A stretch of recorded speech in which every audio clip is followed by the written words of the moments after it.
We are live. We are live. Welcome to College Football's Peek Around the Corner with your host, Greg Pflugar. We cover everything in college football because we love everything in college football. And if you do us well, please subscribe to our channel. Smash that like button if you like our content.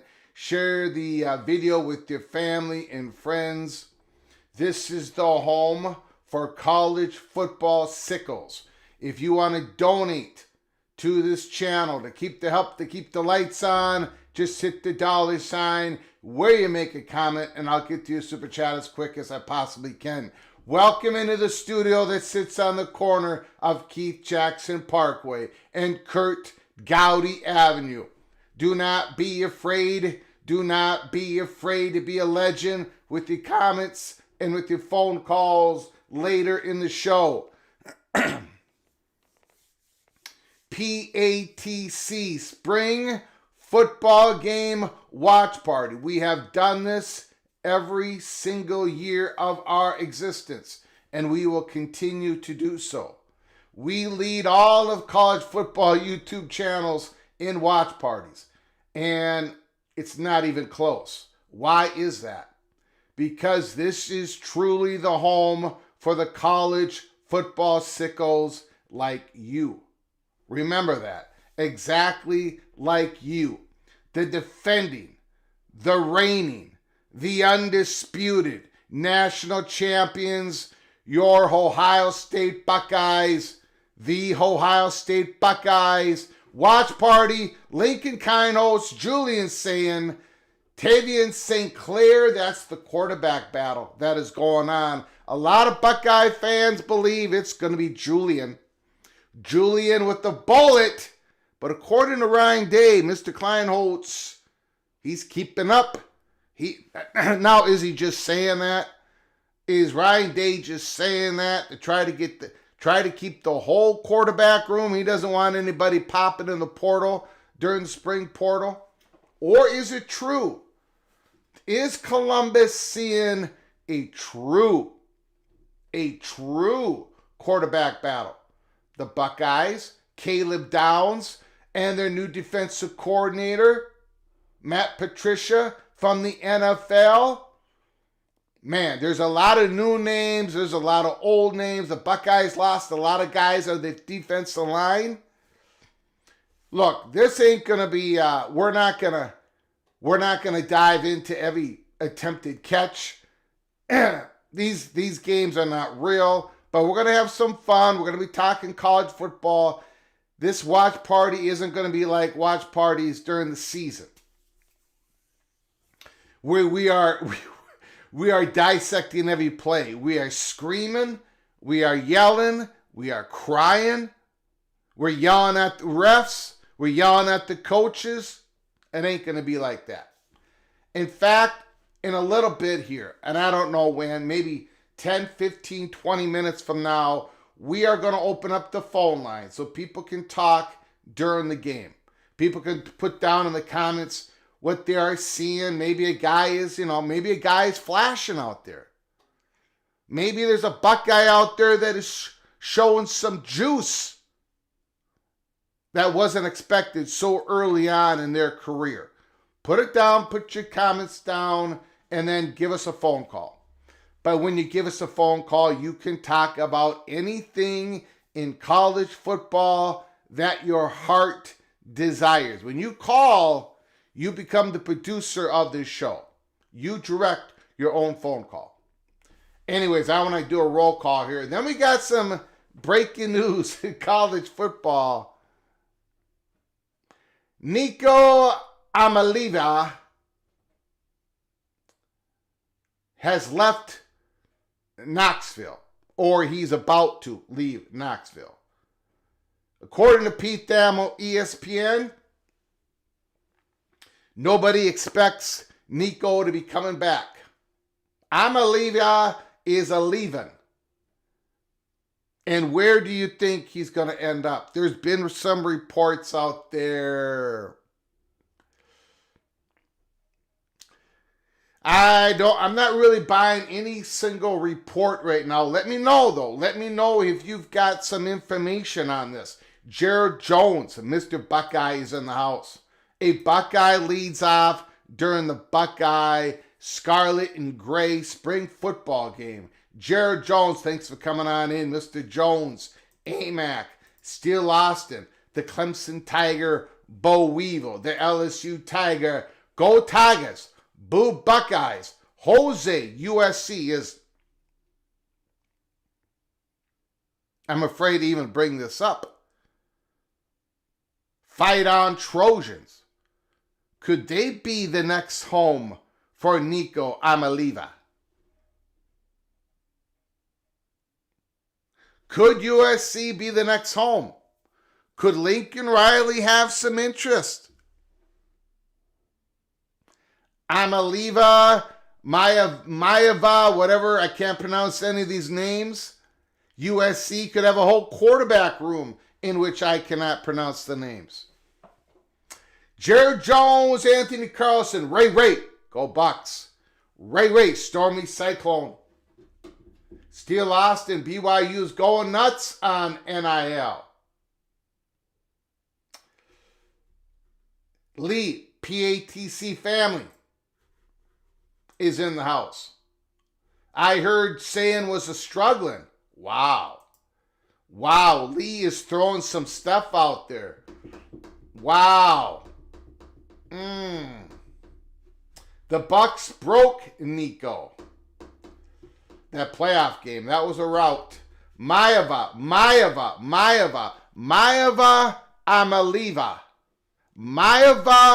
Iamaleava. Could those two be the quarterbacks at USC? Is it a possibility? Lincoln Kienholz is going to start it off for the Buckeyes. Shotgun. Going back to pass. Flings it out there. It's no yards. Lincoln Kienholz. They are having some traditional scoring on offense. Alternating between ones versus ones, two versus twos, three versus threes.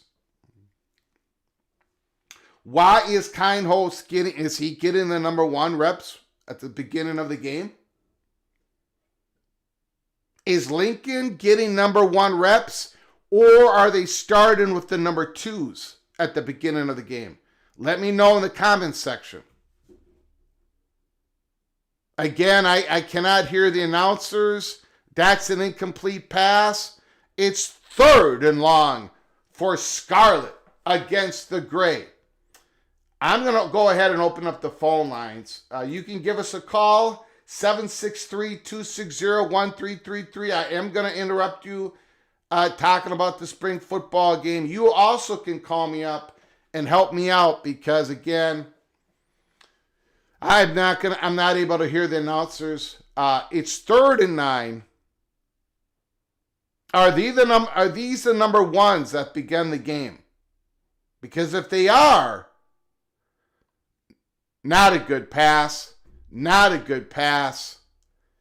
Way overthrown.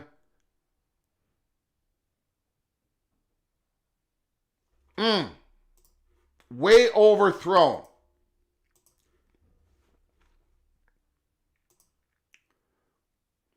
Jeremiah Smith could not even bring that in.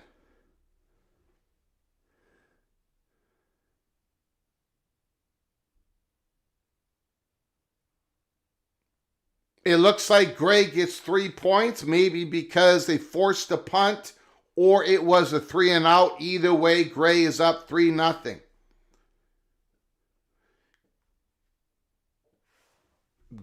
Gary says Nico is about to destroy 2 college football programs.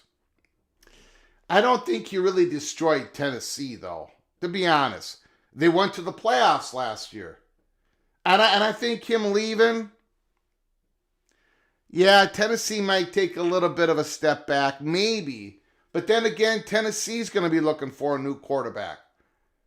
Jake Merklinger is probably going to be QB1, but Tennessee will probably bring somebody in.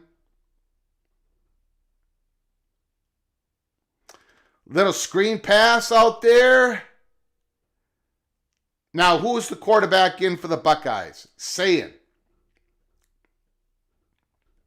Julian Sayin for Scarlet. Carlsbad, California. 2nd and 6. Nice little pass, nice little out pass there. Good completion. Graham with the catch. That might be a first down. Is it a first down? Good, quick, good, accurate throw by Sayin. Good, accurate throw. The phone lines are open if you want to give us a call. I appreciate everybody joining us here. Spring football game. We have done this every year. Last year, it was North Carolina State. The year before that, Colorado. The year before that, USC.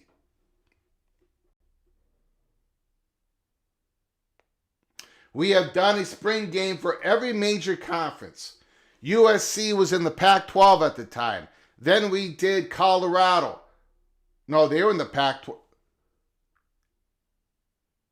No, they were in the Pac-12. My bad. We haven't done a Big 12 one yet. Then we did North Carolina State ACC. And now we're doing Big 10. A good run up the gut. The Buckeyes do not have Quinshawn Judkins anymore. They do not have Tavian Henderson anymore. That is Mr. Donaldson. Is that the West Virginia transfer? Man, he looks a lot... he looks like he has slimmed down a little bit there, Mr. C.J. Donaldson. The transfer from West Virginia.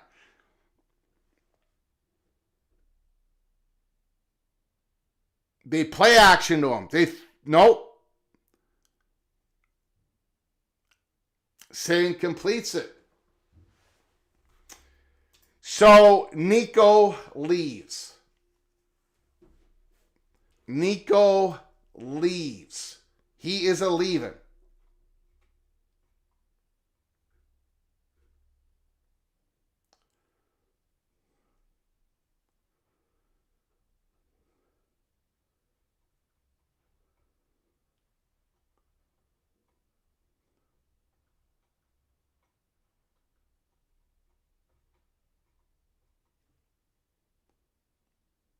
Completion is C.J. Donaldson. Well, Julian Sayin is he's looking pretty good. First drive of the game, he's looking pretty good. Donaldson's running the ball good. A couple good runs by Donaldson.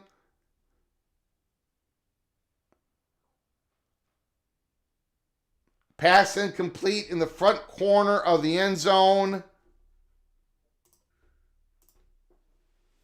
The game is on the Big Ten Network if you want to follow along. Nico can't go to another SEC team. That is true. Could Oregon be in the mix? Could USC be in the mix? Could Oklahoma State be in the mix? I don't think Texas Tech is interested in Nico. They've got the Red Baron out there in Red Raider land. There's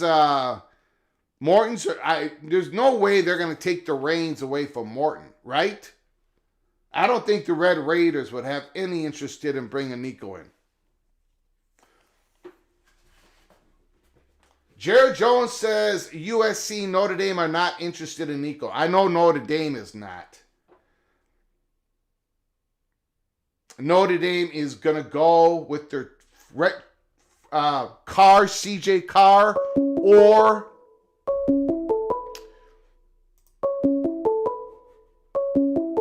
Angeli. Call from Stormy Cyclone. Stormy Cyclone. Thanks for calling, sir. I do appreciate it. The floor is yours. Well, good day to you, Greg. How are you today? I'm doing good. I'm happy we're able to get this in. I got a very busy Saturday, but I am pleased that we could do a watch party here to keep our streak going. This time it's those evil Buckeyes that we're doing, though. But, yeah, go ahead, sir. What do you want to talk about? Well, I just came in early for an early dinner, and I seen you were on, and I had no idea you had a watch party going on. Hopefully, in the future, maybe you'll have, regular spring games like Minnesota, Iowa State. Yeah. I don't know if it's game. been legal. Huh? I don't know if it's been. Go ahead. I'm sorry. No, a preseason game. Yeah. Yes. In the past, I know Iowa State has scrimmaged in basketball with Minnesota, whether it be legal or not legal, along with some other teams. So I don't know what the big deal is. But I understand with the NIL and all this other stuff going on right now that, they got to get paid because there is potential of getting hurt and all this kind of stuff. So, but I call for two reasons. One reason is the quarterback room in the Big 12 is, I think it's way underestimated, because of the FCC, ESPN, let's face it, they're going to promote what, gets them the money. So, but there are a lot of good quarterbacks in the Big 12 this year. I agree. I absolutely agree. I mean, you go right down the list.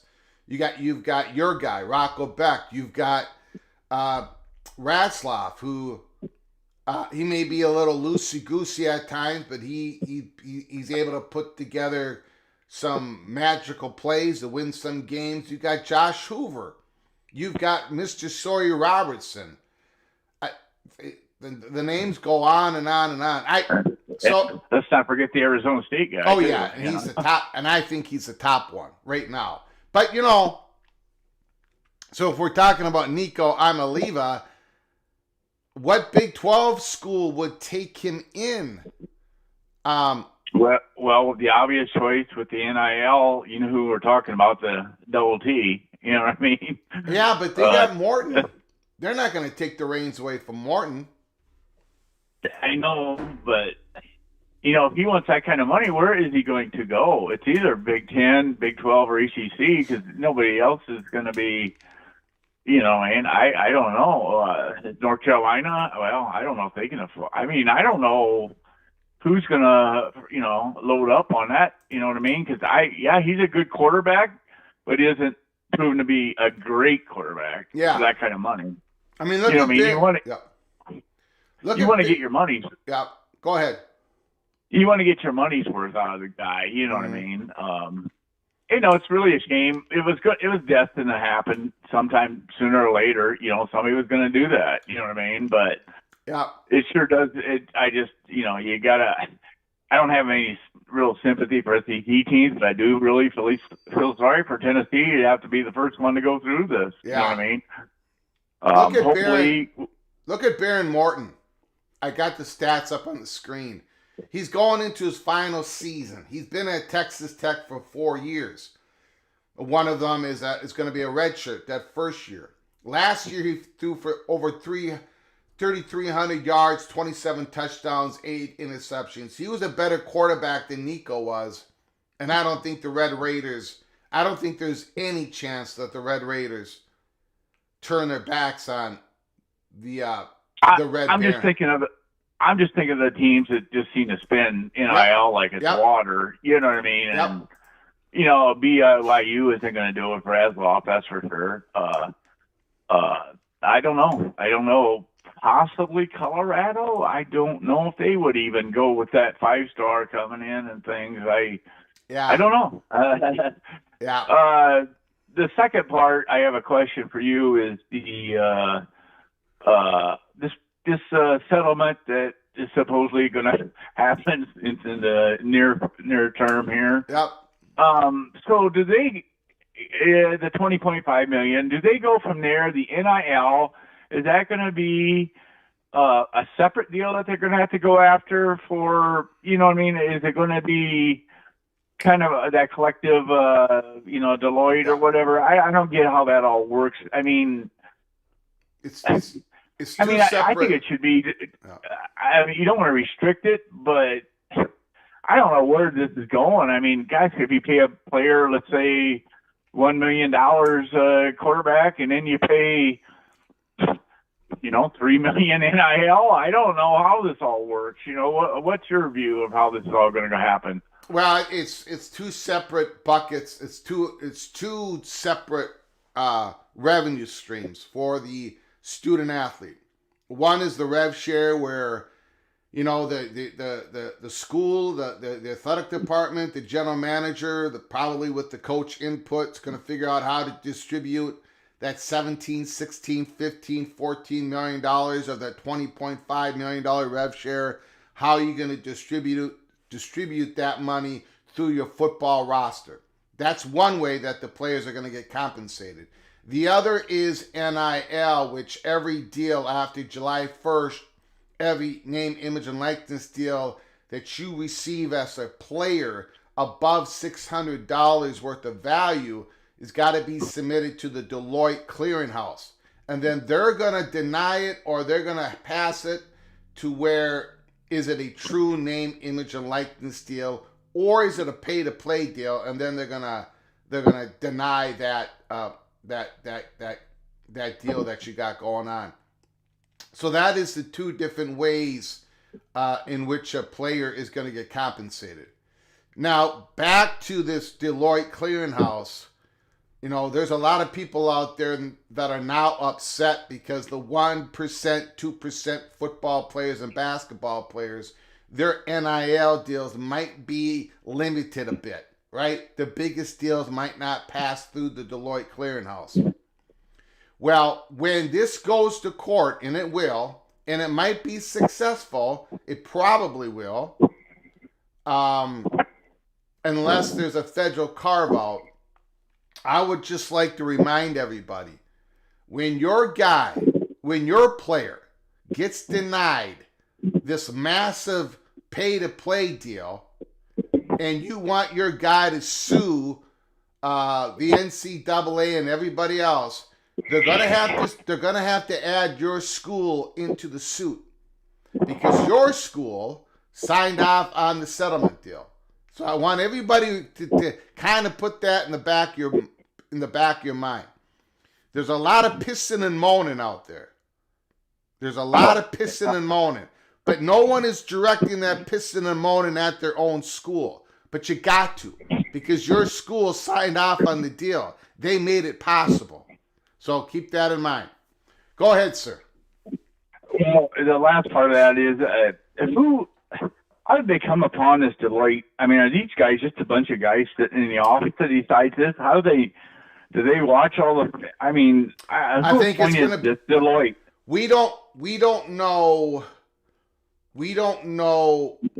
how Deloitte is going to do their business. It's the biggest wild card out there, but it's part of the settlement, so it has to be done until this thing gets shot up by other court decisions. But it's happening. And I believe in a large part of what Deloitte is going to do is I think they're going to run it by like some algorithm. They're going to put some information into the computer, and it's going to put in your information about your supposedly NIL deal, and it's going to use NBA, NFL NIL deals as a guideline. And if it's way outside the margin, if it's more of a pay-to-play deal than an NIL deal, they're going to deny it.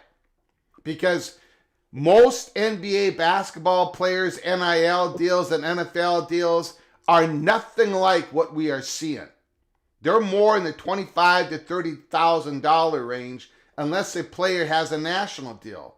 And then that national deal that an NBA player does or an NFL player does is not tied to where you are playing. You could be traded and you still have that NIL deal, that money coming to you, because it's not pay to play.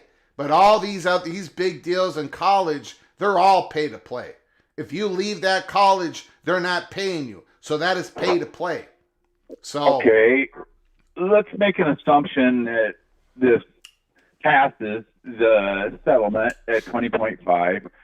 And if that NIL deal kind of levels out too, this whole thing in a couple of years, it's going to level the playing field across the board. Would you say then? It is. It is. In theory, it will. I mean, that's kind of what I'm thinking. Yes. If it all comes to fruition like we think it might happen, but until it does happen, where everybody's in this flux, and I just hope it does pass, because we, like you were pointing out, I heard you the other day, like if it doesn't, I don't know what is going to happen. I mean, I don't know. We'll have to see what happens, I guess. But that's all I really had, Greg. You got it, buddy. I just wanted to let you know what I was thinking on my end, and because I hear what you're thinking, but you never hear what we're thinking. Now listen. Now, if you and I, if Stormy Cyclone and the fat guy from Minnesota ever get empowered to make a deal between Iowa State and Minnesota, if we do a spring practice or a spring game against each other, the game's got to be played in Ames, Iowa, because we don't have the weather in the second week of April, third week of April. I mean, most of our spring games are canceled to the point where PJ Fleck has given up on them. So we got it. If it's a spring game, we got to do it in Ames. And then, you're going to have to split the gate with Minnesota, right? Going to have to split the gate. Yeah. If it's an August preseason game, then we can have a home and home. We can do one in Ames, one in Minneapolis. So I'm just starting the negotiations with you, sir. Yeah, I tell you, I hope it does happen, because I don't know if you've heard about Cytown yet, but that should be done here in about the next year or two. You know what I mean? And that's going to be something. That's a $200 million+ project, and with the amphitheater and everything. And I'm curious to see how that's all going to happen. But that's really going to add to the game time experience. Go all the way from Hilton, to Dexray Stadium. That's just going to be anything from hospitals to motels to bars to, I'm not promoting it or anything, but it's going to be something. It's a cross between Titletown and the Pollen Lake District in Kansas City. And, I mean, they got places for the kids, little Dallas Cowboys model and everything. I mean, it's going to be something. So, but well, anyway, you guys got a beautiful atmosphere down there to begin with.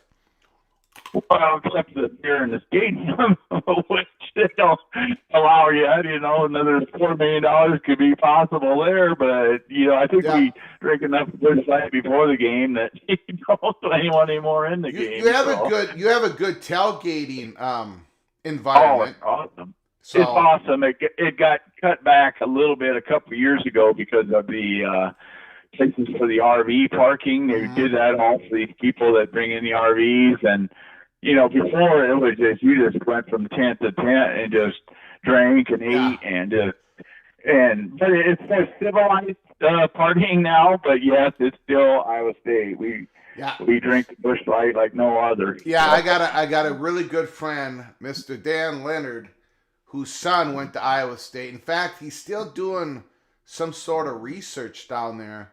And he's like 29, 30 years old, but he's got some employment for Iowa State. But anyways, when his son first entered college at Iowa State, my friend would go to some football games down there and the tailgate, and he'd come back and he'd say, "Wow, what a fun time down in Ames." And then he started becoming a Cyclone fan. He's still a Gopher fan, but his Cyclones are his number 2 team. So that's how much of an effect it had on him. Iowa State and Minnesota do have a lot in common. They really never. It was more just a party atmosphere, and that, and they've just these past. Well, since Campbell got there, it's really gotten kind of serious. They've taken things more seriously and things. Yeah. And I mean, we've always been good in basketball, pretty much, but in football, it's until Campbell got there. We were really. I mean, we were down there with the Kansas school basically as far as the bottom feeder, and but we always have a good time, no matter whether we win or lose. You know what I mean? We always have a good time. That's the bottom line. So I that's what entices like Campbell to stay. I think the pressure is just not there like other, Michigan or Ohio State, Alabama, that, if you lose 3 games, you're pretty much looking at your welcome papers, Yeah. So, Yeah. anyway, I'll let you go, Greg. I enjoyed talking to you, and thanks for letting me talk on your platform. You got it. I appreciate it. Call again, sir. You betcha. Thank you. Very much.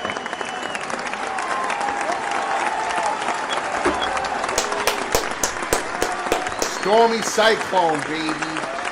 Stormy cyclone. We are negotiating. Stormy and the fat guy from Minnesota. We are negotiating some sort of deal in the future. I mean, Iowa State is the perfect. Call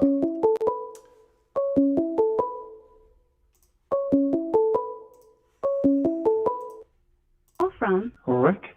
Rick is on the line. The floor is yours. Go ahead, Hey, sir. Greg. Yeah, it's a football day. Yes, it is. And right now it's Scarlet 14, Gray 4. Mr. Graham, the wide receiver, has been flashing. And I would say Julian Sayin has been flashing some good stuff. But go ahead, Sir Rick. What do you want to talk about? Now, only the Buckeyes can find a way to score 4 points in a football game. Yeah, there you go. There you go. First of all, Nico. I think Nico, he's an L.A. kid, Los Angeles kid. Yes, he is. I think he might be heading back to maybe a USC, UCLA deal or something in the Big Ten that allows him to play 6 games at home. Yeah. I haven't. How do I say this? There hasn't been a report out there that I trust on where he could end up. Like, I don't have any steam with it yet. It's interesting. Boy, I just can't see Lincoln Riley doing it because I don't think. Boy, I do not see Lincoln Riley doing it. UCLA might, but do they have the money? I mean, I don't think they have the money. But go ahead, sir. Well, as we know, it only takes one booster to make your dreams come true. Yeah. Yeah, and then the other thing we spoke about yesterday, just for clarification, just to clarify, I saw your tweet on X. Yeah. Yesterday. This College Football Incorporated that I suggested, they would not be student employees. They would be 18 to 23-year-old employees. Okay. No student involved. Got it. Because with College Football Incorporated, there's no NCAA involved. Got it. Okay, and this is my, and I'm gonna put up this post. This is my post from yesterday on that. Now, I say go for it. I say to the billionaires out there, the billionaires, private capital, go for it. I would watch it. I mean, unfortunately, I think I'm one of the minorities that would. I mean, we've had a lot of professional leagues try to spring up over the last 20 years, and they all fail. Pretty much all of them. They all lose money. This is my post right here, if you can see it on the screen. There is nothing. I posted this yesterday at 10:05 p.m. Central Time. There is nothing stopping billionaires, private capital, from building their own NFL light with 18, 19, 20-year-old football players coming out of high school. Player contracts, check. CBA, check. Draft, check. No school, check. And then I say go for it. But here is the catch. It's been tried, and it always go broke. In my opinion. Well, what? Go ahead. No, keep going. No, keep the post up. What I was going to say is, I agree with what's on the list, except for the no school. There will be schools, Big Ten and SEC schools. There will be associations with those schools, and those schools will be making money from College Football Incorporated for their use of their facilities and the leasing of their. Well, they'll be owners, just like they are now, but in a corporation. But those kids won't be going to school. But those kids won't be going to school. They'll have a contract. Okay. They'll be contracted employees of College Football Incorporated, and part of College Football Incorporated will be Michigan Incorporated, Michigan State Incorporated, University of Minnesota Incorporated, all private companies that are hiring these 18 to 23-year-old kids who will be representing, in essence, because there'll be no University of Michigan football team. It won't exist. I get your I understand your scenario. I understand it. Do I think do I think there's a chance of that ever possibly occurring? I would say 0% chance. Because, well, first of all, these universities, they are established for young men and women to come to their school and get educated, to get all that learning, to become young men and women who can function. Make money for the university. They're not, man, they make so much more money on other things other than football. This is just a drop in the, this is why it just is not going to ever, Michigan would never do it. They would shut it all down before they did anything like that. Their athletes are going to be students. If somebody else wants to create something else to compete against it, again, go ahead. But it's just, I understand your scenario, your theory. I understand where you're coming from. It ain't going to happen, though. Their athletes will be students in everything except football. The students would be... Their athletes would be students in everything except football. Are they going to school? Are the they cross-country runners? Huh? The baseball players? Yes. Not football. Football is pulled out. I understand. I understand the scenario that you are. I get it, and I appreciate you. I mean, I appreciate it. Excuse me. I get what you're saying, sir. I mean, you would not lose the value of, again, I get what you're saying. Man, excuse me. Minnesota hockey would be student athletes under NCAA rules. Mm-hmm. Well, Minnesota hockey makes revenue. So they make more money than they spend on it. So you're going to have to figure out how to legally, I mean, why would it be just for football, not other revenue create? I mean, again, I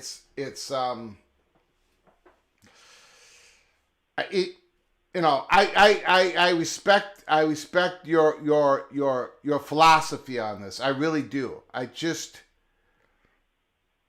Michigan ain't going to go for it. Nobody in the Big Ten is going to go for that. And a lot of other schools just would never do that. So, would it solve some issues? Theoretically, yes, it would. You wouldn't lose the value of that brand, because it'd still be Michigan, But Michigan is never, ever, ever going to say, football play, don't go to school. I mean, Michigan, they'll never do that. Never. They make way more money on other things other than football. They're not going to say, "Oh, we make some money on football, therefore the people who are doing the labor on football, you're not gonna, you know, you don't go to school." It's just, you know, that's my opinion. Well, we hope it doesn't happen, but something's going to happen. And it's going to have to take they're not going to be, the schools are not going to be allowed to cap salaries at $20.5 million. They may not, if it doesn't get a federal carve out, if it doesn't get an antitrust exemption, I agree with you. Okay, well, I guess I agree with you. I'm just. I guess. Yep. No, let's end on something we can agree on. Yep. I don't think it's getting the carve out. Maybe you do, but they're not going to be able to cap salaries at $20.5 million because it's an infringement on the students' rights to earn a maximum amount of money that they could possibly earn. Yeah. And we'll agree there. Thanks for taking the call. You got it. Appreciate it.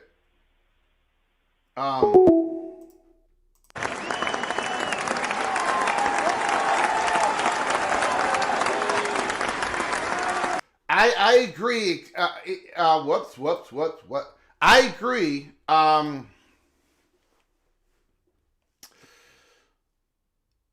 But I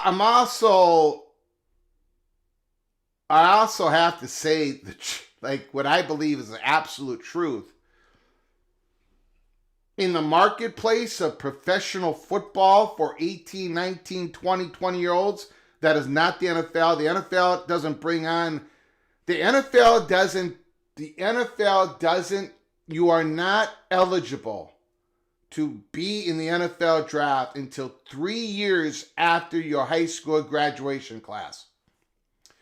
And the courts thus far have approved that NFL rule because they don't want these young men getting injured in the game of NFL when they haven't had the chance to mature their body. So the courts have supported the NFL on that. But there can be professional leagues, 18, 19, 20-year-old professional leagues. They have been created in California. They have been created. They just don't work. The reason why it doesn't work, why it goes broke, is because you have to pay labor a certain cost for the risk of playing football, right? There's a heavy cost there. But the value isn't there. I'm sorry to say, but most of these 18, 19, 20 years old, they're not worth the value they're getting paid in these professional football leagues. They're not.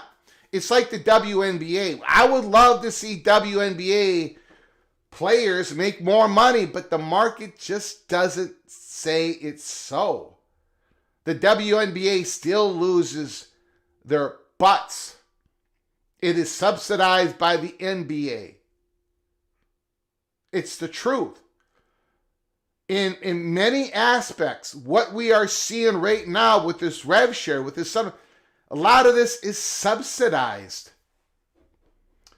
These left tackle, Nico wasn't worth $2 million. He got $2 million in a pay-for-play right out of high school. Forget about this last year.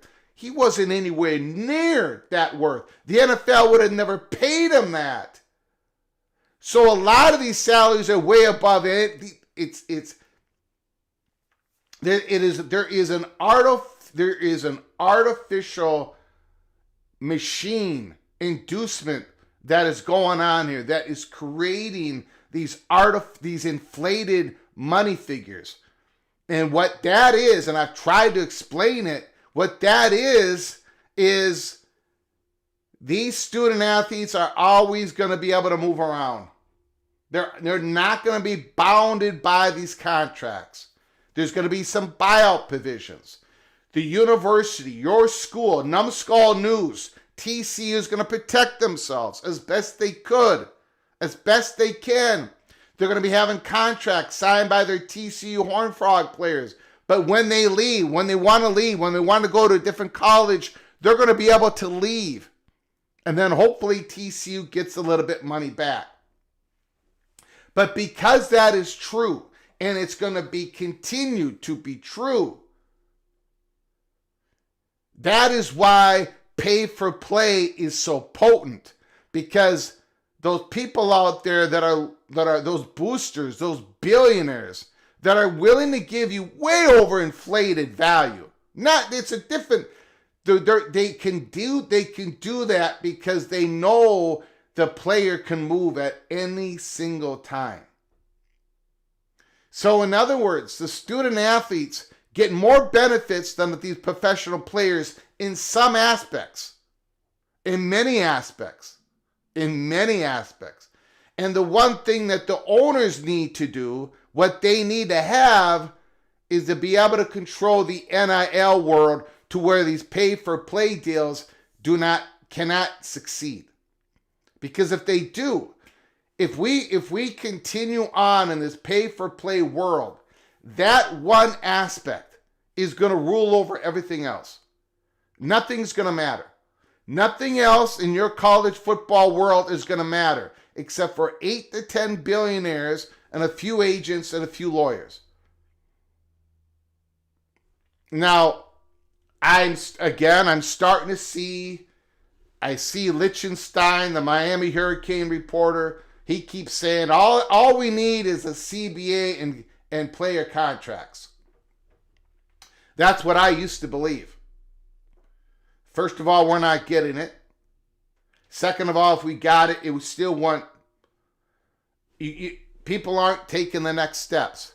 What would a CBA entail? A collective bargaining agreement between the owners and representatives representing the student athletes.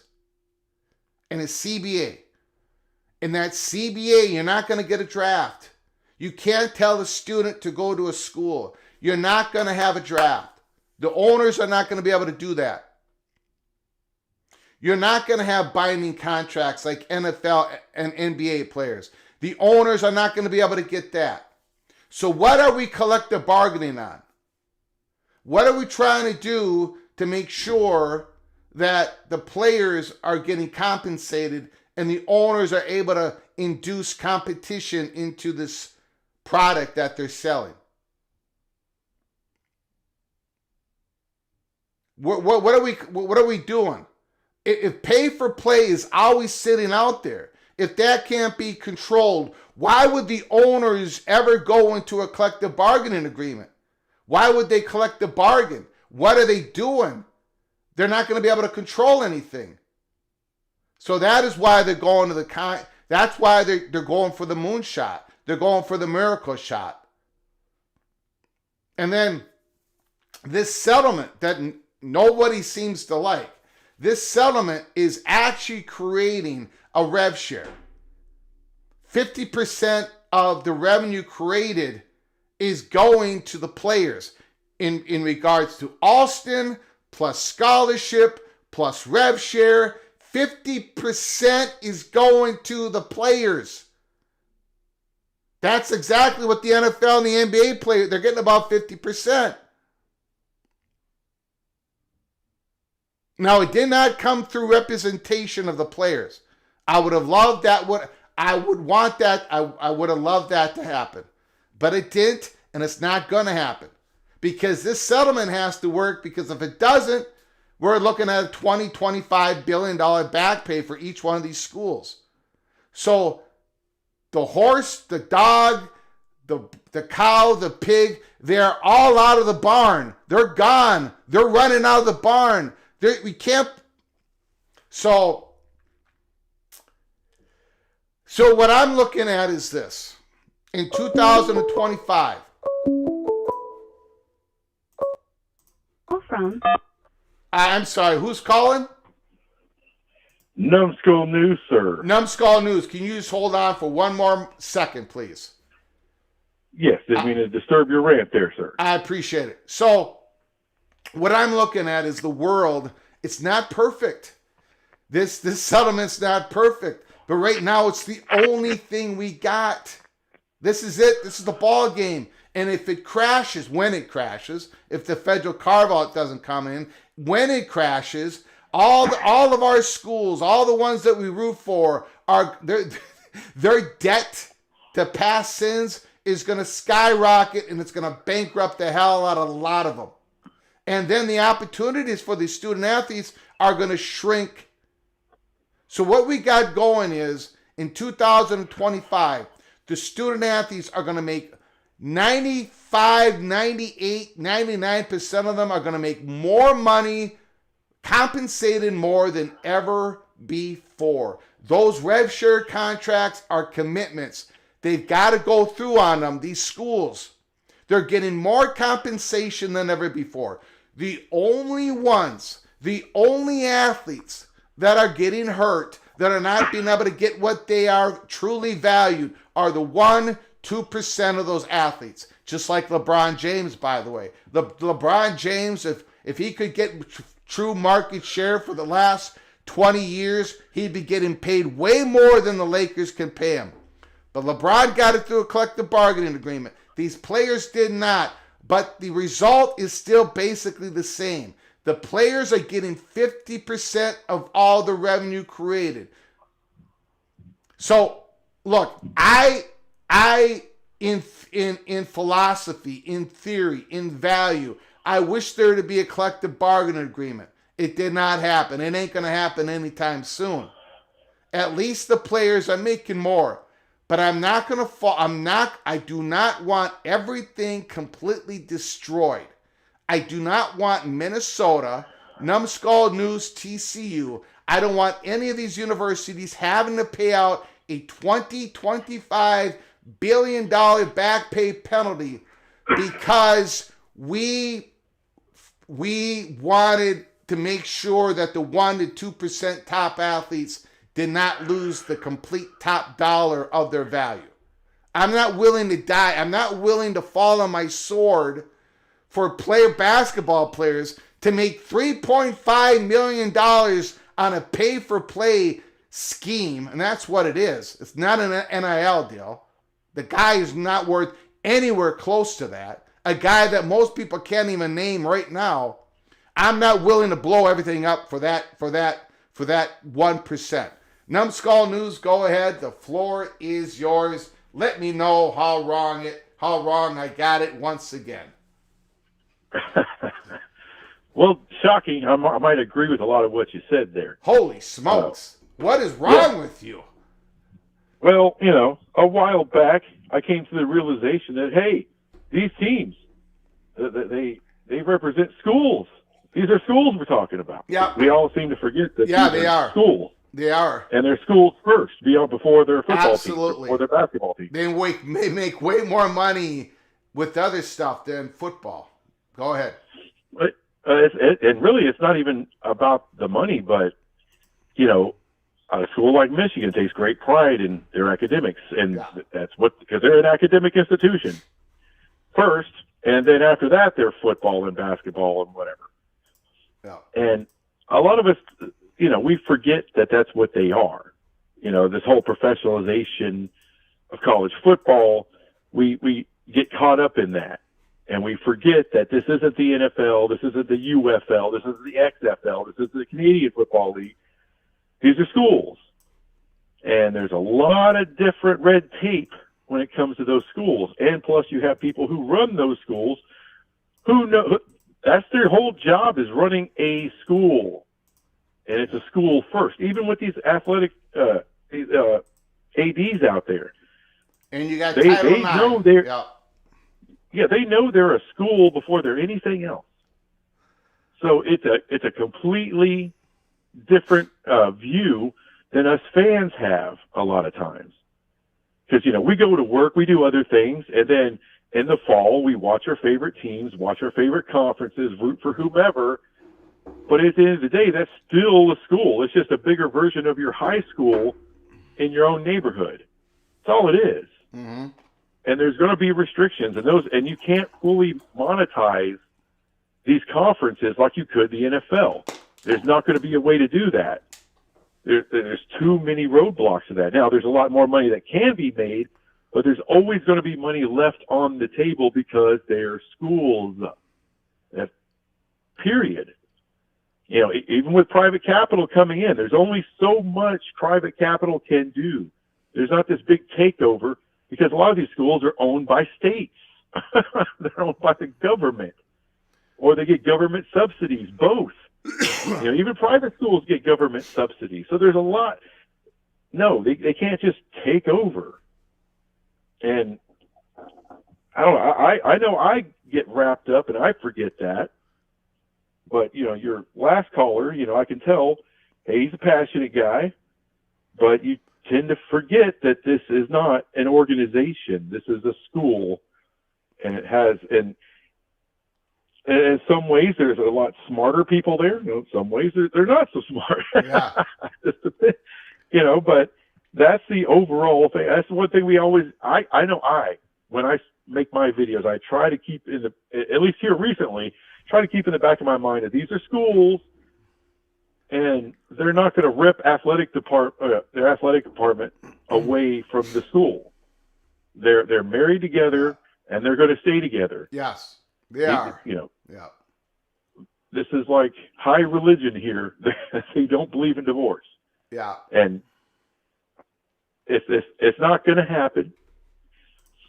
But there is more money to be made.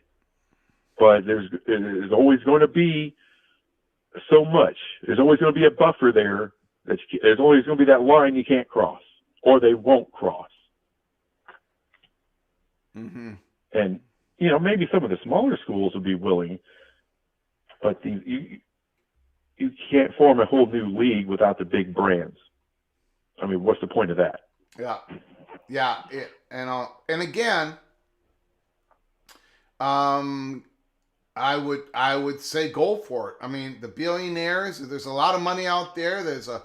If they want to create a pro league with 18, 19, 20, 20-year-olds, they can do it. There's nothing stopping a bunch of billionaires and private capital from creating a professional league. Nothing. The problem is they're going to lose their shirt, and they know that. So that's why, because their labor costs are going to be higher than the value of their labor costs. They're not going to be able to. There's not going to be. You know, you're going to have to pay these players so much for them to willing to do this, right? Not, you know, but you're not going to get. It's just there's a reason why they all go broke. Because TCU is TCU, that helps elevate the value of your football players, because they are wearing TCU colors. They are part of a community. They are part of a history, the pageantry of the Horned Frogs. Now, if Numbskull News wants to create the TCU Chopsticks, a professional football team with 18, 19, 20, 20 years old, and Numbskull News, who has a huge piggy bank, he's going to try to fund this TCU Chopsticks team. The problem is your 18, 19, 20, 20-year-old players that you're going to get on the Chopsticks team, they're just not going to be they're not going to be worth what you pay them, because people aren't looking to watch just any old 18, 19, 20, 20-year-old players. They want to watch them in a Horned Frog uniform.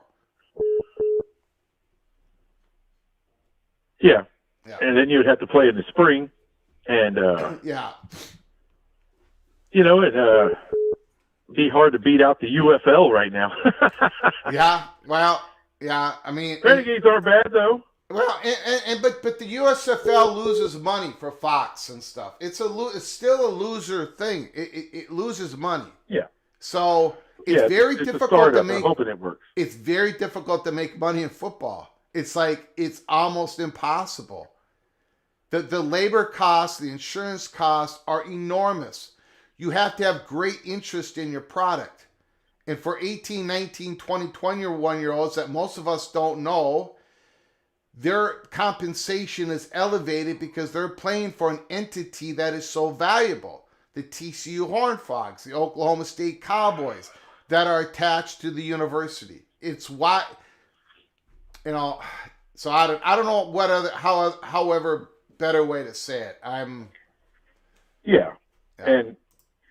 But like what you were talking about before with the whole player movement thing and contracts and all that, I know we got into that before. Like I think it's dumb to have anything more than a year. Yeah. And ultimately, I don't know what that. It seems like that judge is going to pass that house case settlement anyway. Yeah, it's going to pass. So this is the world that we're in, and more importantly, everybody in the chat room, your school voted for it. They opted in. They gave the okay. So every school is in this now. Just a reminder.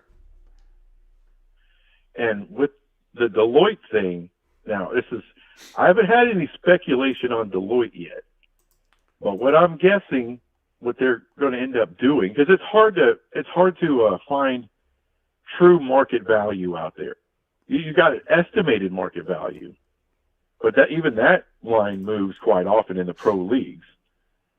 So, and you can't really weigh something against Patrick Mahomes. There's only one Patrick Mahomes. Mm-hmm. So that's difficult.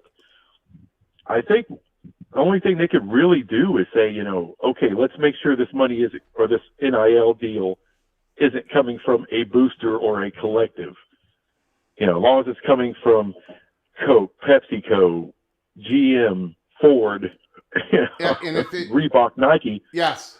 And if it falls in line, then those deals. So if Reebok, if Reebok wants to give Nico $5 million for whatever insane reason, then that'll be approved, or else Deloitte's going to get their pantsuit off. Because now they're blocking money a player could be making on the open market. If that's what the open market says he's worth, and someone's willing to ante up that money. Here's the thing: are they willing to ante up that money regardless of where Nico is playing? I think that's what you're looking. Because some on that level, they're paying for a brand. Okay, so they're not paying. And these players' brands are like 99% of these players' brand are not worth what they're getting. They're just not worth that much, guys. I'm sorry, they're not. They're not. No, they're not.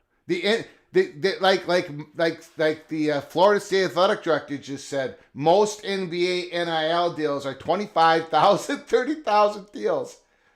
The biggest stars, they get these huge commercial endorsements, but most of them do not. And these 18, 19, 20, 21-year-old players, they're not worth this money. So the Deloitte is going to knock down a lot of these big deals. And if they get sued, and guess what happens? The whole thing collapses, and now we got a $20 billion thing. That's why they're trying to get the federal carve-out. This April 9th, where everybody went to the Senate, all these commissioners, all these presidents, all these athletic directors, all that was about the NIL. They need to have control over it. We got Bimba 75-79 saying capping NIL is not legal. It's not. They need a federal carve-out. Plus teams would just go back. What's NIL? But it's not really NIL. That's the problem. These are not NIL deals. Plus teams would just go back. Bimba says, plus teams would just go back to rich alums dropping bags of cash. Here's your chicken sandwich, star left tackle. Yeah, they can do that, and they'll probably try to do that. But if they get caught, the enforcement arm is a third party. It's not NCAA. The enforcement arm is built by the representatives from the 10 conferences. They've been meeting for months. The enforcement arm, supposedly there's going to be huge punishment, levels of punishment handed down. And if you go against it, if you sue against it, okay, go for it. But again, unlike the NCAA, all of this is being monitored by the House lawyers. If this comes crashing down, that $2.8 billion back pay is going to go up to $20 to $25 billion. And you can say bye-bye to a whole lot of things that you are enjoying right now as a fan of college athletics. You see, this settlement is about to officially be on the books. And if people want to fight against it and sue against it and destroy it, go for it. But what comes next is going to be pure hell, and I don't think people quite understand that. I think people are like, well, we just won't follow these rules on to the next. It ain't going to be to the next. There is no next. Your ass is going to be fined $20 billion. Good luck paying that. Go ahead, Numbskull News. Yeah. Anything else? Yeah, I was going to say, it's, when you say it's not legal to cap NIL, that's correct, but most of these deals are not NIL deals. No. They're pay for play. Yeah. They're a collective, groups of fans who have, some fans put in $20 a month to a collective. Other fans put in $20,000 a month to a collective. And that's who's paying the players now, which, like you said, that's not based on market value. That's just based off of want and fandom. And, they do work with the schools and with the athletic departments. A lot of these big collectives do to pay the players. But that's just pay to play. That's not NIL. What NIL is an advertiser wants you to promote their product or service. And it doesn't matter where you're playing. So all these people where you see overpaid Dak Prescott out there, and whether he's talking about sleep mattress or whatever, and he's got a bunch of them for some reason, but that cannot be capped. So if Josh Hoover from TCU, if he gets a sleep mattress deal, that's going to be approved. Even if Sleep Mattress wants to pay him $1.5 million a year, well, that's true NIL. That's a company wanting to pay you to represent their product, to put your face, your name, image, and likeness with their product to sell it. Yeah, that is perfectly legal, and Deloitte cannot deny that. Yeah, they can't say, well, hold on, Sleep Mattress, he's not worth 1.5, he's worth about 0.5. Yeah, that's not up to them, because the market, Sleep Mattress is part of the market. Yeah, and the market dictates who gets what's the value of that. And if they spend too much, then sometimes that's the market going too high. And then they'll have a correction, and then the next deal, Josh Hoover will get 0.5. Here's the thing. Deloitte is going to be looking at these contracts, okay? And if there's wordage in the contract that says you get paid $3.5 million, but once you leave this university, if you go to another university, you won't get paid any dollars. Deloitte's going to look at that as not an NIL deal. They're going to be looking at it as a pay to play, and they're going to strike it down. Absolutely. And now there is going to be true NIL is for a player, not for a school. Yeah, I think there's going to be some exceptions. I mean, Numbskull Plumbing in Dallas Fort Worth, they're willing to give a player, $50,000 for his image that they're going to slap on their trucks. And in the contract says if you no longer a TCU Horned Frog player, the contract is null and void. Deloitte is going to look at that and say, well, that makes sense. Why would a plumbing company out of Fort Worth named Numbskull News, why would they pay a player who's no longer part of the community? That is also NIL. But these monster deals... That's probably deals, going to be under $600 a month. Yeah. It's not going to be a lot of money. Yeah. But these monster deals that have in their contract, but if you go somewhere else, that money ain't coming to you. That's not NIL. So. And here's another interesting thing. All right, let's say, you're I don't know, let's say you're Pepsi and you're wanting to sponsor the Georgia starting quarterback. Okay. So you do a big old NIL deal, it gets approved by Deloitte. But in the wording of that, let's say that quarterback wants to enter the transfer portal and he ends up, let's say he ends up in UCF. All right. There'll probably be something in there with Pepsi will say, well, hold on, if you go and play for a lesser brand and you're not going to get the exposure, and we're not going to get the exposure, then the money has to come down. That's probably something that's going to get put in there. Mm. I mean, that's just something to think about, because there's different exposures with different brands and different conferences and different blue bloods, and part of the money that you're going to make is because of that. Let's be realistic about it. Yeah, it's all so very interesting, isn't it? And we don't really know how it's all going to play out. So, Numbskull News, I appreciate it. We say it's in. Oh, yeah. Well, you have a good show there, Greg. You got it, buddy. I appreciate it, my man. All right, later. Beautiful call. Numbskull News. Go check out his YouTube channel.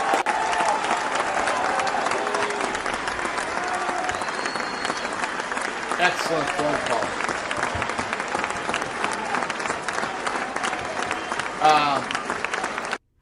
Excellent phone call. Numbskull News is a fantastic college football YouTube channel. Go check it out. Mr. Hornfrog.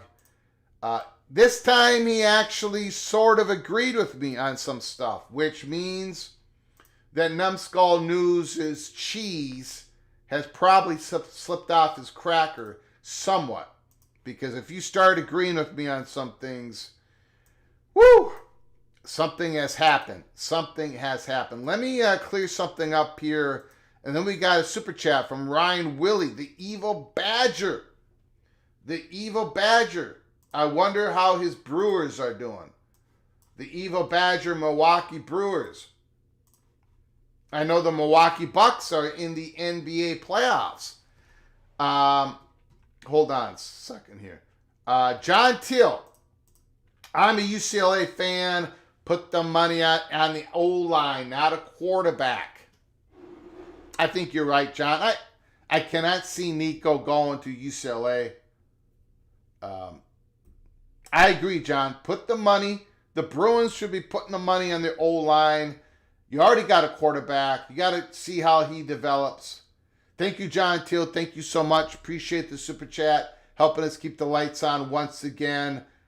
Ryan Willie, do you think Tennessee's quarterback regrets renegotiating his NIL deal? I don't know. I mean, when they started, Mr. Ryan Willie, when Nico and his representatives started the negotiations, when they told Tennessee that they wanted to negotiate, did they have a backup plan all ready to go?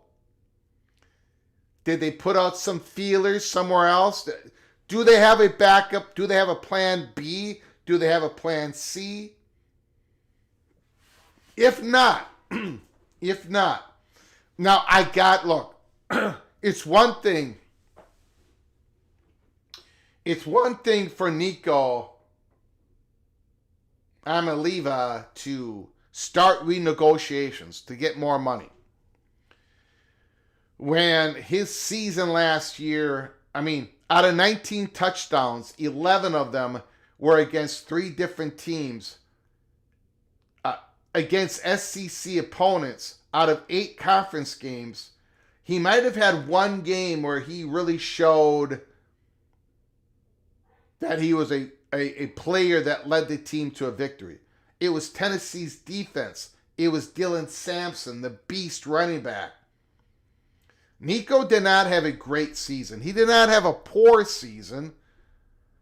But a season, off of that season, to renegotiate, we're already making over $2 million in a pay-for-play contract, because that's what that is. Holy smokes. I don't think the NFL wouldn't pay him that much right now. Not even close.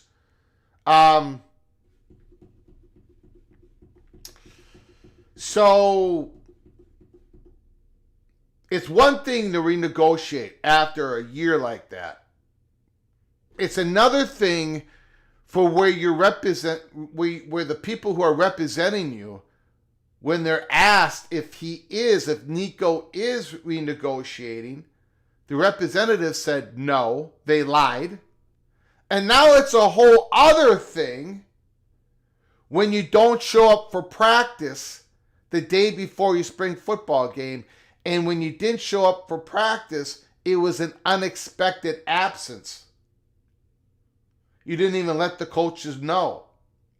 So you better have a plan B. You better have a plan C all lined up. If you don't, the people who are representing you, young man, are incredibly stupid. If those people who are representing you do not have a plan B and a plan C, wow, you need to get new people representing you. And that is why I cannot fathom. By the way, Scarlet 24, grade 12 into the third quarter. I cannot fathom them not having something already kind of sketched out in place.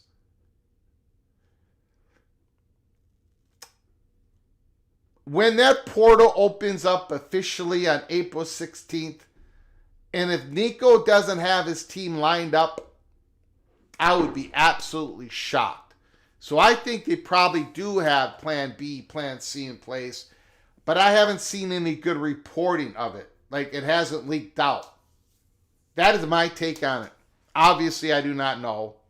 I don't know if they're regretting the renegotiating or not. Is Nico going to actually make $4 million? Where is he going to make $4 million? He can't go to an SEC team.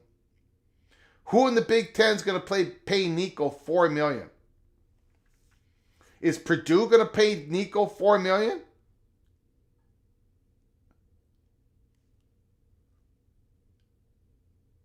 I don't know where this $4 million. I don't think Oregon's going to do it. USC, I don't think Lincoln Riley is going to do it.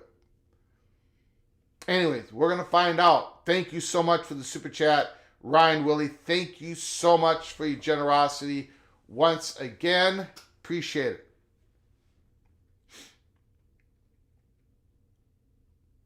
Who is paying for Deloitte? The conferences are. It's all part of the. This is conference driven. This is conference driven. The enforcement arm is being paid by this is not NCAA. People cannot be throwing things at the NCAA anymore. Deloitte, the enforcement arm, which is different than Deloitte, they haven't come up with a name yet. All of that is separate. All of this is created by your team, your president, your conference. Touchdown, Graham, Scarlet, touchdown. From Evil Badger, Ryan Willad, the floor is yours. Hey, Greg, thanks for taking my call. You got it, buddy. I have a question based on my super chat. Do you think any other big name college player will do what Nico just did? And with what Tennessee decided to do, you think they're going to take that chance to risk their starting job or backup job like he just did? Do I see any other player doing what Nico just did? Yes. Yes, I do. Yeah, I mean, remember, the world, at least for a time, for a certain time, it may all dissolve quickly, but the world is going to change on July 1st. To make sure you can get these big NIL deals, and I put that in quote, you got to do it before July 1st, because after July 1st, you may not be able to strike. You might not be able to. Go ahead, sir. No, I'm getting over a cold. Okay. Cough. So, do I see this happening? Do I see some big time players going into the portal to see if they can strike that last big deal before the July 1st? Yes, I do. We had an article. They're talking about a lot of people are going to bluff. They're going to go in the portal so they can renegotiate with the team that they're currently on. So I see a very explosive, dramatic transfer portal happening on April 16th. Yes, I do. Well, I know for a fact Wisconsin won't pay him $4 million. Well, maybe it is Wisconsin, huh? I don't think so. Probably not. I think you got Billy Edwards, and you're going to go with Billy Edwards. And the young kid that you got. Yeah. Carter. I don't think that Danny O'Neill will finish right behind Edwards as the backup. I think it's going to be Curtis Smith as a backup after fall camp. And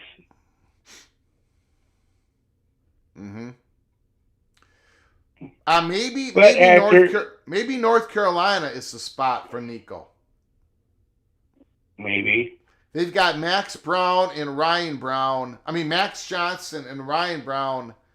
And Max Johnson is coming off a severe injury of last year.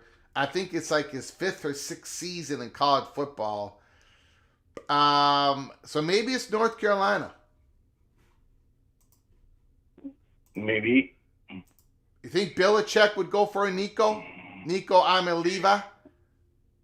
I think he would, because he needs star power right now. I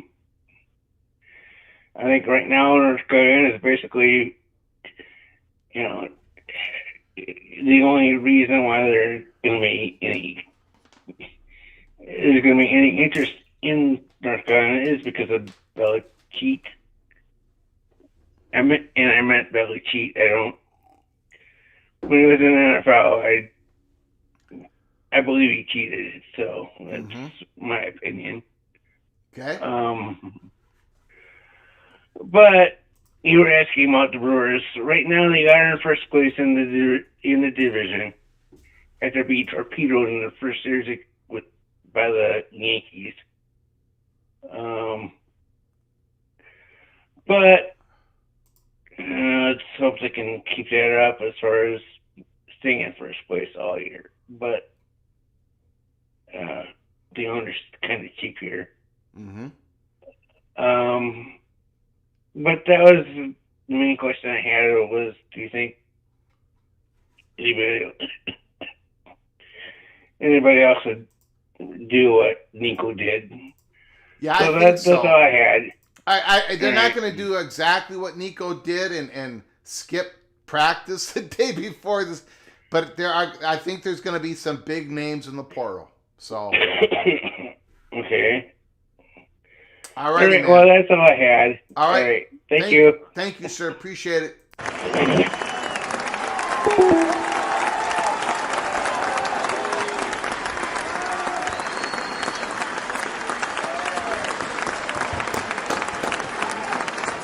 I tell you, this Mylan Graham, I believe he's a redshirt freshman. I think he was part of the 2024. I believe some Buckeye out there. Let me know if I got it right. If I got it wrong. Number 5 out there that is dominating this spring football game. Scarlet and Gray. Number 5. Mr. Graham, I think this is his redshirt freshman season. I think he was a true freshman last year. I think he came with Jeremiah Smith. Or he's a year older than Jeremiah Smith. This might be his third year at Ohio State. I think it's the second. Jared Jones says I'm correct. Okay, so he's a redshirt freshman. Wow. He was a 5-star in last year's class with Jeremiah Smith. Okay. I guess I didn't even know he was a 5-star. Wow. I thought he was well, it doesn't matter. He's looking like a 5-star right now. Holy smokes. Number 5. He's in the slot. Man, he took off in the slot there. But the quarterback was sacked. Okay, we got more super chats. I appreciate it. John Teal. Imagine Nico coming to a California school to gross more income but end up getting paid less because of the state income taxes. Yeah, I mean, he is from California. You know, maybe he wants to come home. But then again, maybe his father did not serve him correctly here. Maybe he doesn't want to come home. I guess, I mean, we have a Jose who doesn't believe that USC would be interested. I don't think they'd be interested either.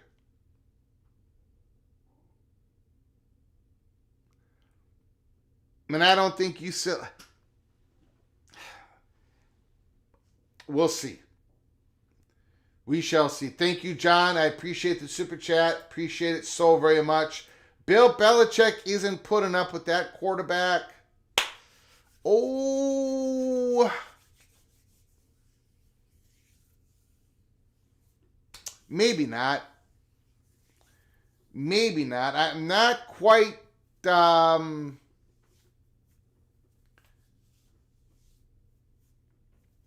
would not... Look, I would not be shocked if the Tar Heels went into the portal to try to get a quarterback. They need more competition. There might be a big name quarterback that's going to Chapel Hill. It might not be Nico, but I bet they go into the portal looking for a quarterback. And I think they're going to be willing to spend some money, that NIL money, that pay-to-play money, before July 1st. I'm thinking the North Carolina goes for a quarterback. Is it going to be Nico? You might be right, John. It might not be. Thank you for the super chat, John. Thank you for helping us keep the lights on. Once again, CJ Hicks with a sack, number 11. The Buckeyes are loaded.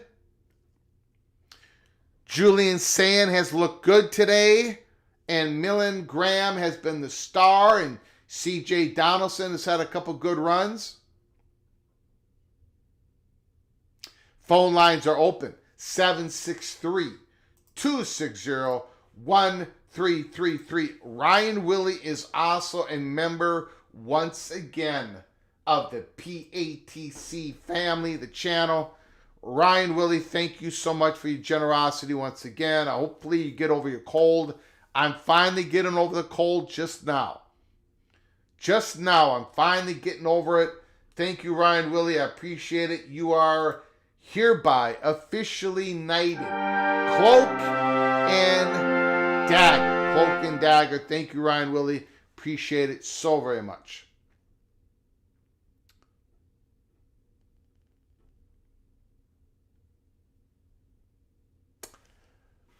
Scarlet 31, Gray 20. This is our watch party, spring football watch party. We did USC 3 years ago. We did Colorado 2 years ago. We did North Carolina State last year. This year is the defending, reigning, undisputed national champions. Tavion St. Clair, 5-star quarterback, freshman. He's going to be a third stringer this year, I believe. High hopes for Mr. St. Clair, obviously. People are getting their first real look at him.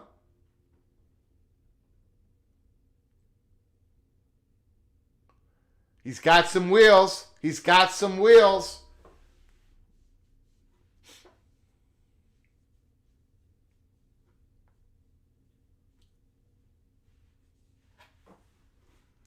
Okay, let me see if there's any good reporting out here on Nico.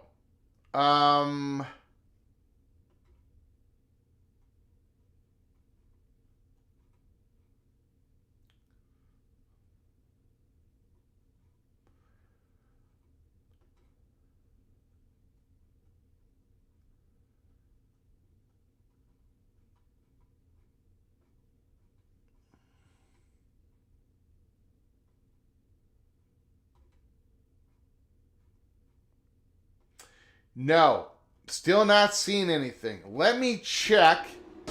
Let me get you the lowdown here. Let me check a message board. Whoop, I got to log into it. Hold on. I'm going to go into a Tennessee message board, see if there's any reporting recently of Nico.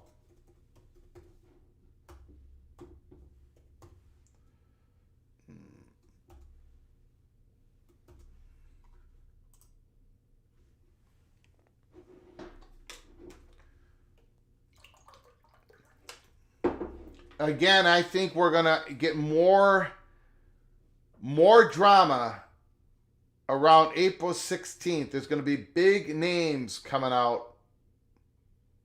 I don't think there's any question about that.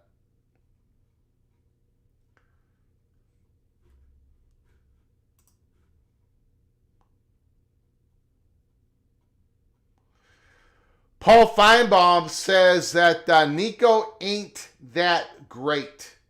And he's not going to be able to get that kind of money.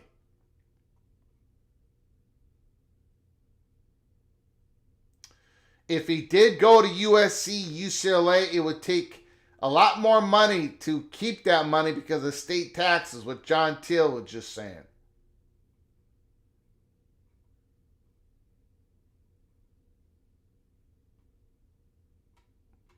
"15 of the 19 touchdowns that Nico threw last year came against non-conference opponents in Vanderbilt. Only 4 touchdown passes against the other seven conference games in the SEC. He did not have a great season. I think he had an okay season. He did not have a season worth $2.5 million. He sure in the hell didn't have a season worth $4 million.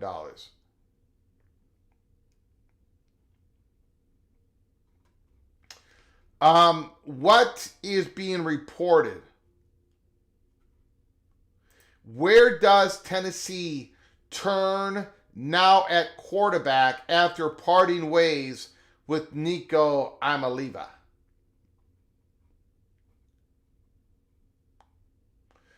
They're talking about Merklinger. He played 2 games, attempted 9 passes last season.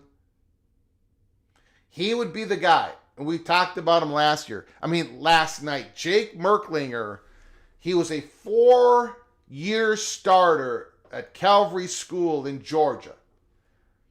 He had an epic high school career. There is a lot of tape on Merklinger during his high school years. He was a 4-star recruit.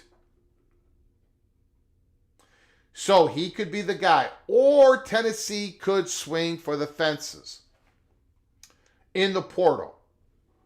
Again, there's gonna be some big names dropping in there. They're gonna want to test the market. If there's a big time quarterback that has flashed in the past, I think Tennessee is going to be willing to give him some money. Maybe not $2.5 million, but they're gonna be giving him some money. What about McIntyre?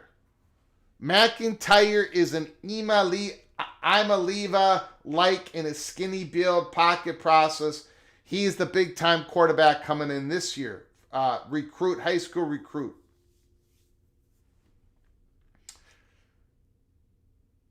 McIntyre was nearly as highly rated and ranked as Iamaleava, Nico, but slid down the rankings over his senior season.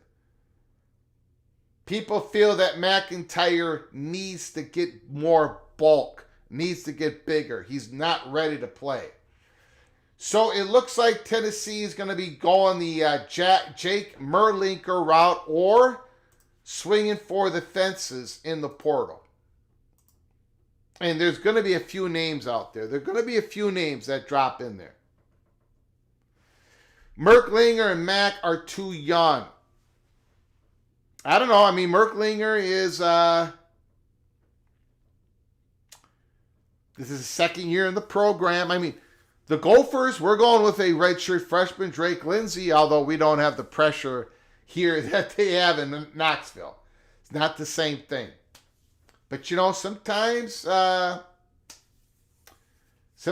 you got to play your young guns and watch them develop. Sometimes, like, maybe Tennessee's best route is to lower their expectations for 1 year.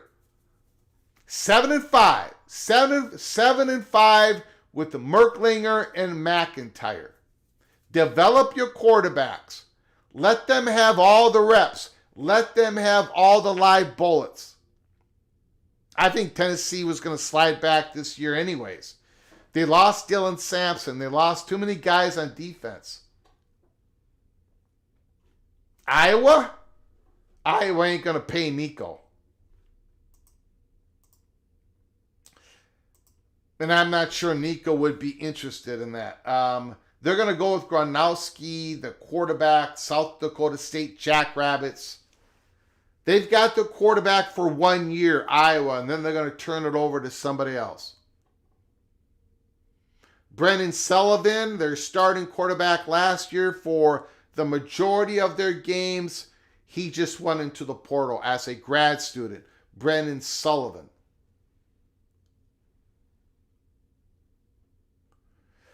And he says that Nico's dad is reportedly only shopping him to West Coast teams.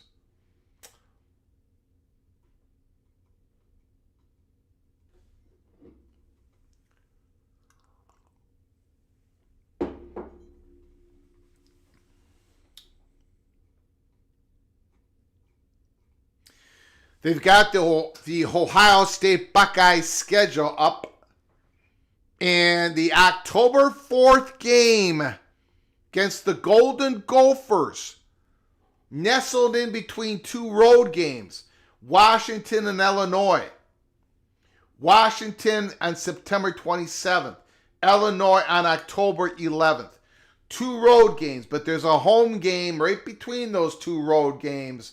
The Buckeyes versus the Golden Gophers. Buckle up.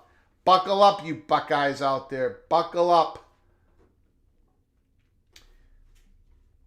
MH Ortho 12 says Nico is going to UCLA. Or maybe Andrew Luck drops money to get his Big Ten prospects of a program on the map. I don't think Nico would want to go to Stanford. To play for an interim head coach, UCLA, I mean, do they have... Boy, I don't know. Maybe UCLA. I just don't think so.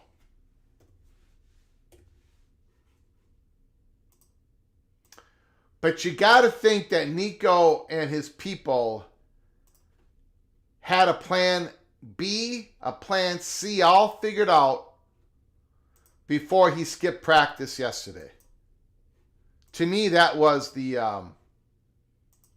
tip-off that things were way beyond pear-shaped.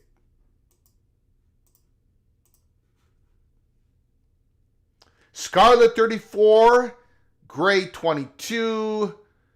St. Clair keeps the ball again. The guy has some wheels.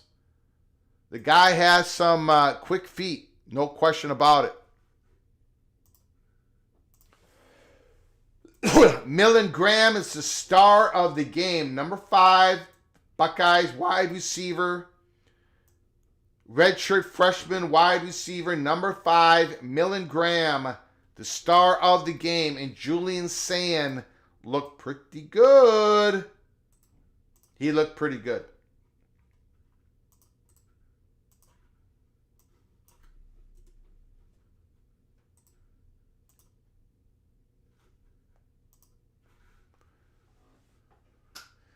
Gerald Jones does think that the Bruins get him. Is there any reporting, though? Is there any reporting out there? Okay, let me go away from the Tennessee message board. Let me go to the UCLA message board. Let's see if there's any, the Premium Football Forum.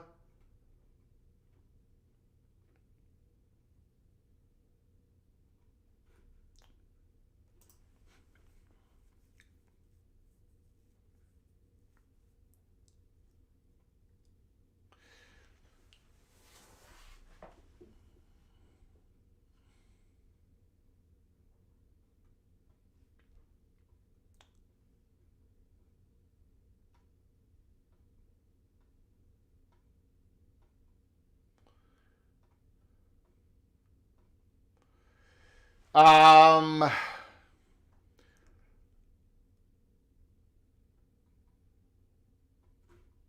all I'm seeing is,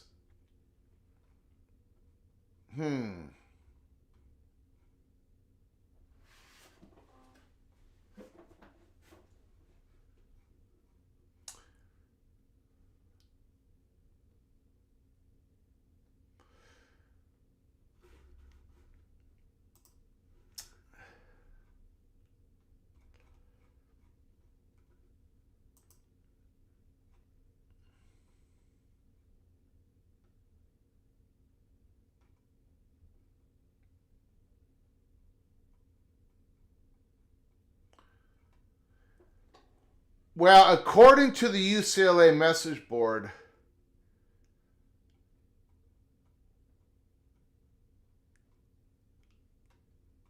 they have seen reports that UCLA and North Carolina would be interested.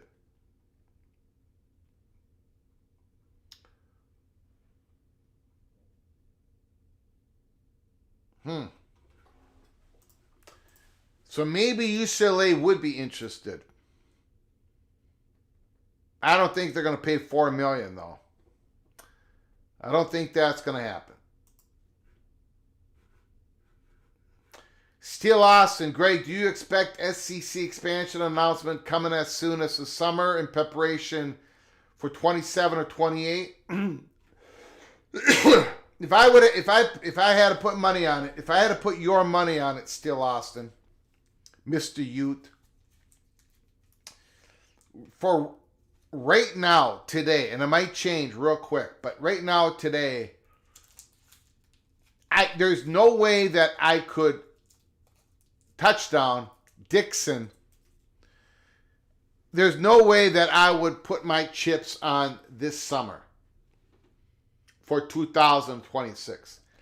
Now, it could happen. I'm not going to shut the door on that. But there's so many things going on that I think there's so much governance, playoff, settlement.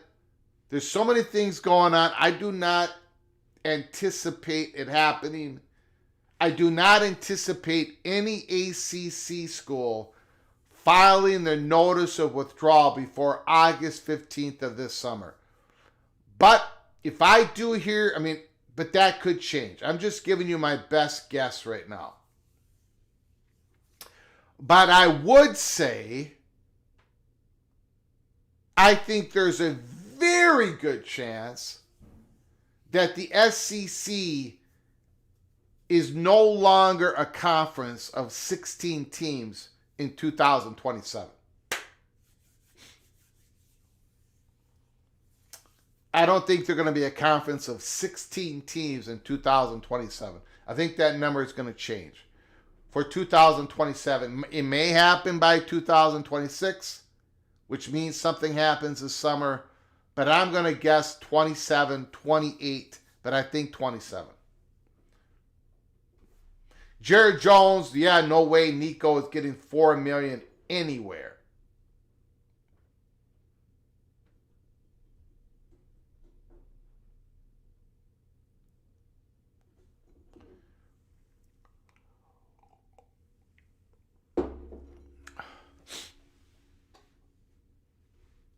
And that's a good point.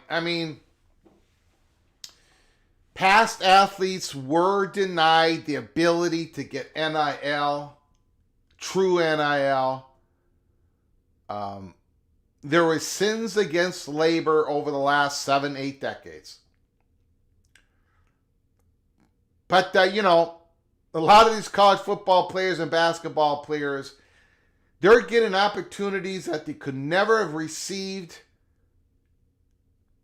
They're getting education. A lot of these guys become community leaders. They become doctors and lawyers and entrepreneurs. And a lot of it is driven through their college years. That's why there's just so many reasons why it's never going to happen that these players are not going to be students. They're going to be students. It's and yeah, nobody has to sign up for any of this as well, right? You don't have to be you don't have to be a college football player. You get benefits, and there's a lot of risks. One of the main things, though, that hurts when you're not in a collective bargaining position, when you are labor, is you don't get one of the things that your representation would work for, would help secure, is your long-term health. Making sure you have the ability to get whatever you need if something should happen while you're playing college football. That is the one thing that, I'm not going to sit here and pretend what is about to happen is going to be perfect or even good. It's better. There's no question about it. It's better. But it ain't what I would want. I'm not gonna pretend that what's about to happen. But I'm also not willing to destroy everything, because I do not want perfect to be the enemy of the good. I don't want.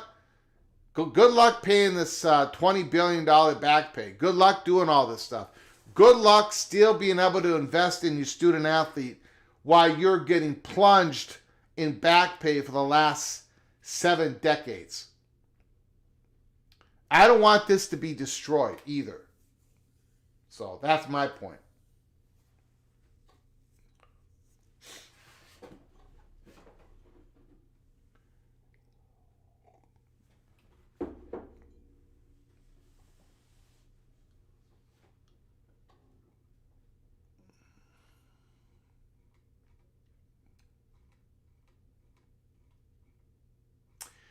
Okay, guys, we're going to shut this down.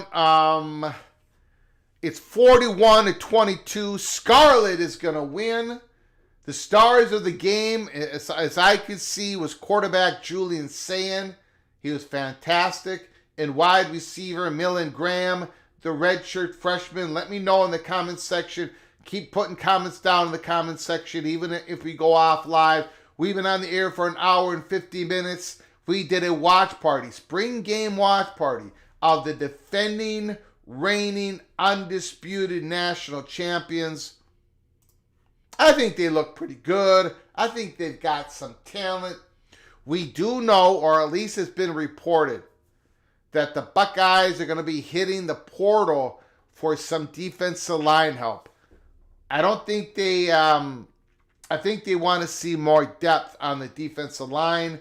So look for the Buckeyes to go in the portal for that unit, for that position. But I want to thank everybody for joining us. I want to thank John Teal, Ryan Willie for the super chats, for the membership. I do appreciate it. Thank you, Stephen Clark. Thank you, Jared Jones. Ray. Thank you, everybody, for coming on in. I appreciate it. Again, this is the home for college football sickos. We do watch parties here, even spring game watch parties. If you haven't done it yet, please subscribe to our channel. Smash the like button if you've liked our content. Share the video with your family and friends. Buckle up, brace for impact. Next week, man, there's going to be a lot of stuff going on next week. So stick with us here at Peek Around the Corner. Stick with us. Keep your head on a swivel. Buckle up, brace for impact. Until next time. From all of us at College Football's PATC, to all of you, please you all take great care of each other. Thank you so very much.